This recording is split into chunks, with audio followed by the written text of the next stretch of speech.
Douglas Bickford, 9:49 a.m. here in Klamath Falls, Oregon, my hometown, on the 5th of October 2021.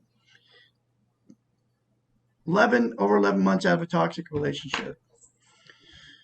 Pushing a year, okay? 3.5 years ago, I got myself in a toxic relationship because I had no self-esteem. I wasn't content inside, and that's what self-esteem gives you. Self-esteem is also known as self-love, self-worth, self-confidence. It's how you feel about yourself inside. Without self-esteem, you cannot be loved and you cannot love. And you can have relationships all day long, but they will always turn into toxic relationships if you don't love yourself, or you'll get stuck in a toxic relationship for however long you stay together or whatever. And a toxic relationship is when name calling, drug and alcohol use, you're in one, and then you fight and argue with these people. I've been in 4 of them. My 4th marriage was the last toxic relationship I'll ever be in. Because what we do when we don't have self-esteem, self-worth, self-confidence, self-love, we will relationship jump. Because you'll get out of a relationship, whether it's a marriage, whether it's just a boy or girlfriend, whatever, romantic relationship. You will jump right back in. Without self-esteem, you'll jump back in and get in another relationship before you ever get over the hurt and the pain of the one you're getting out of. Because that's what we do. And that's why the divorce rate's 75% on the planet. That's why people get in these terrible relationships and they stay in them for years. You've all witnessed it, okay? What goes on when it's a toxic relationship between a mother and father, grandfather, grandmother. They stuck it out because they were afraid to leave each other.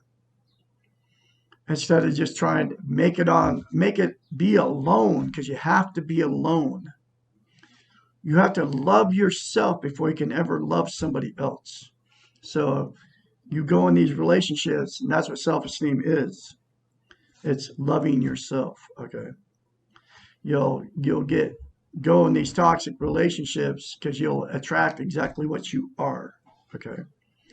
I did it 4 marriages. I've done it many relationships. And I didn't love myself, didn't have any self-esteem because I was sexually molested as a child by my evil father and mother.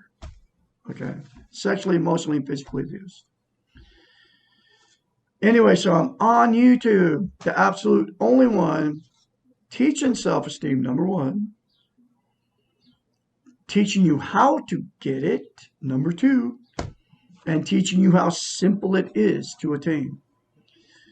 And it is simple, but it's hard because the 3 things you got to do to say to yourself when you wake up in the morning.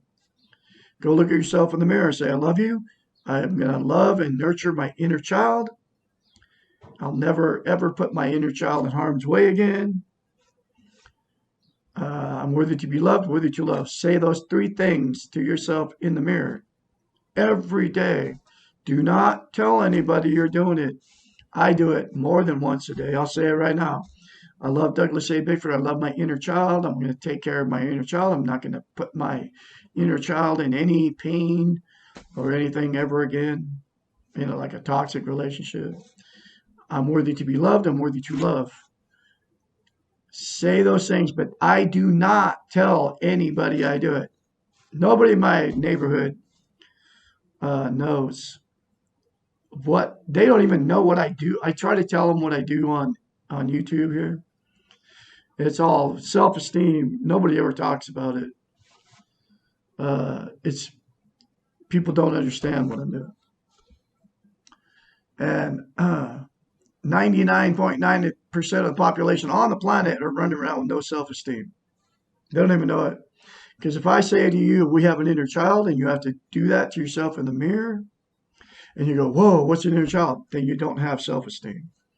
Because you have to nurture, take care of your inner child. We all have one, lives inside you.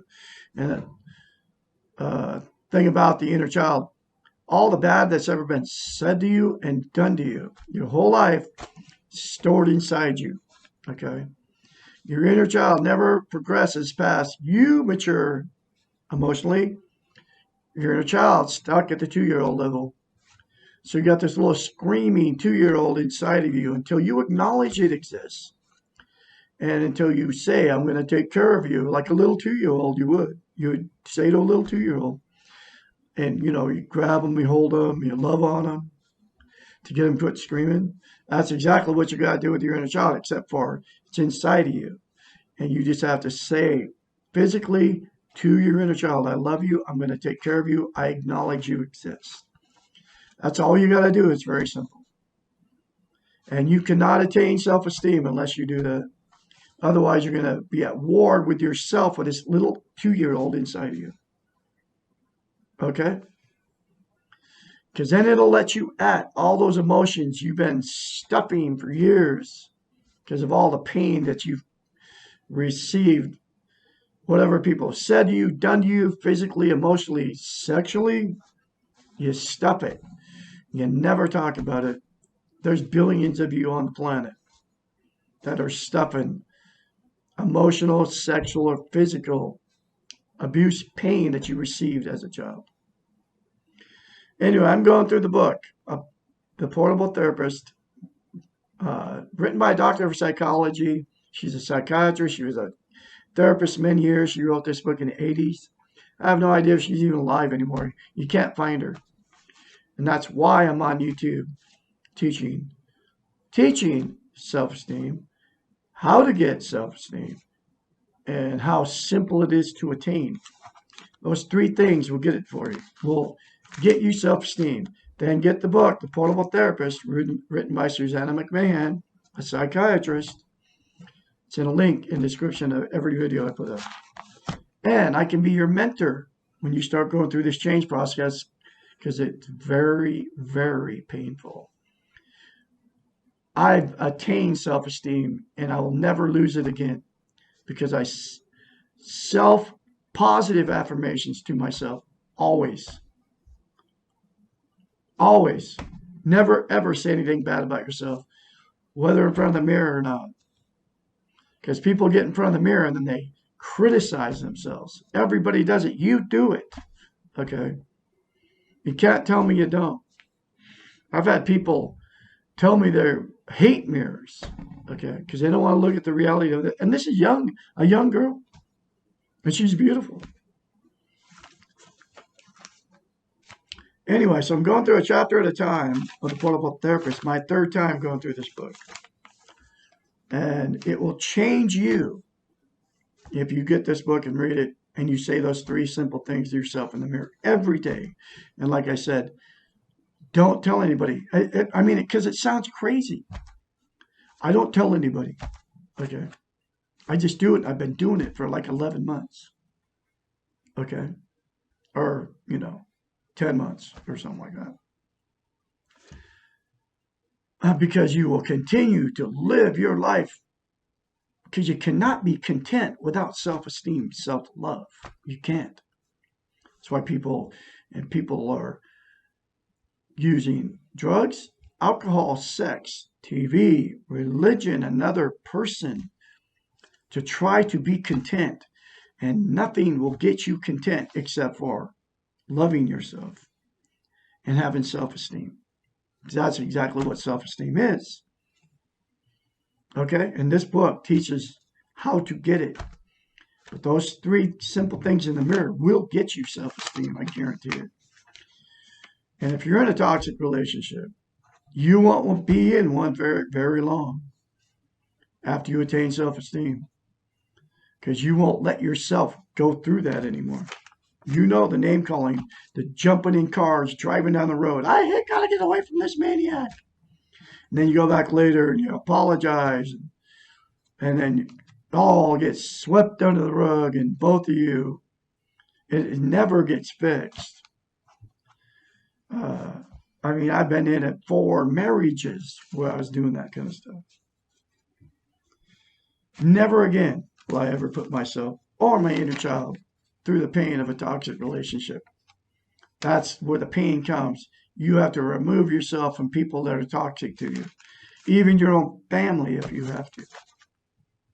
Because people don't understand when people start getting self-esteem. They don't get it because it's a process. You have to. It's hard work to do it. You just got to do it. And one of the ways is say, I love you in the mirror. Say those three things to yourself in the mirror. Why do I sometimes want to die? Chapter 62. Almost all of us, at some time or other, have thought about dying as an escape from our pain or the reality of our lives. We want to die when we feel that we have lost control of ourselves or when we have given up control. Depression. Sometimes we may think we want to die to punish others that we are angry with or to cause pain to others. Revenge. At times, our negative feelings seem to overwhelm us and everything feels hopeless. We cannot see our way out of our negativity and we think that death may be the only escape. Wanting to die is the ultimate discouragement. It is the exact opposite of love of self. Sometimes death feels like an easy way out, and if it feels like that, it probably is the easy way out. It does not require courage to take the easy way. Courage means taking the hard way and doing it when we do not understand or do not want to do it. The hero's task is to accept that there is pain, to accept that he or she cannot change the pain and do the best he or she can anyway. Wanting to die often means wanting to control something that is not in our control. We do not know the purpose of our lives, and we do not know why we are here. We cannot know how our lives affect and interact with others, and we cannot perceive the big picture. Dying before our time, to die, may be taking a shortcut, and shortcuts frequently cause us to become lost and often take longer than the accepted path. Suicide may be the most dangerous gamble of all because we do not know what the next step is. Death is an ending, but is it the ending of pain? Question mark. Just as we take ourselves with us wherever we go, and we take our unresolved problems with us whenever we move, so too may we be taking the negativity and the pain with us when we cause our own death. Wanting to die and focusing our life energy on dying creates an illusion of powerfulness and control over things which are out of our power and control. We know that illusions prevent us from experiencing life. Longing for death as an escape from life is another way of focusing on externals. Death is not a negative thing when we do not try to control it. Death is part of the natural process of life, and preparing for death as such means living our lives to the fullest now. In some ways, all of life can be thought of as a rehearsal for death. If we live a good life, a loving and encouraging, enhancing life, then death, when it comes, will not be a difficult decision. In fact, it will not be our decision at all. The paradox here is that the more we live our lives to the best of our capabilities, the more like the hero we each try to be, the less fearful of death will be. Developing strength and courage in this life means that when we take that same courage and strength with us when we die, developing strength, I'll read that again. Developing strength and courage in this life means that we will take that same courage and strength with us when we die. We're born good, we will die good. When we accept the pain of our lives in the present, we become prepared to accept whatever happens in the future. Because we cannot know the purpose in this life, why not prepare for all eventualities? It's all coming, folks. If you are truly discouraged and thinking of taking the easy way out, seek encouragement. It is out there, and you deserve to die in the best place you can be. You deserve to die with dignity, and grace, and wealth without the fear of the unknown. You can only do this if you let go of your illusion of control. True courage means being uncertain and afraid without comprehension of the whole, but living anyway. You are facing a heroic task, your life, and you can be a hero to the only person that will go with you through this life, yourself. Whew. Powerful book, folks. Get the book. I don't fear death anymore since I got a hold of this book and have attained self-esteem because of this book and the mirror concept. I told you the 3 things. It will change your life from the inside out, folks. I kid you not. Please get this book. Read it. It's very cheap. Everybody can afford this, like between $5 and $10. Come right to your door from Amazon. Okay. All right. Y'all have a great day out there. I'll have another chapter for you from the Portable Therapist and from Douglas Bickford later.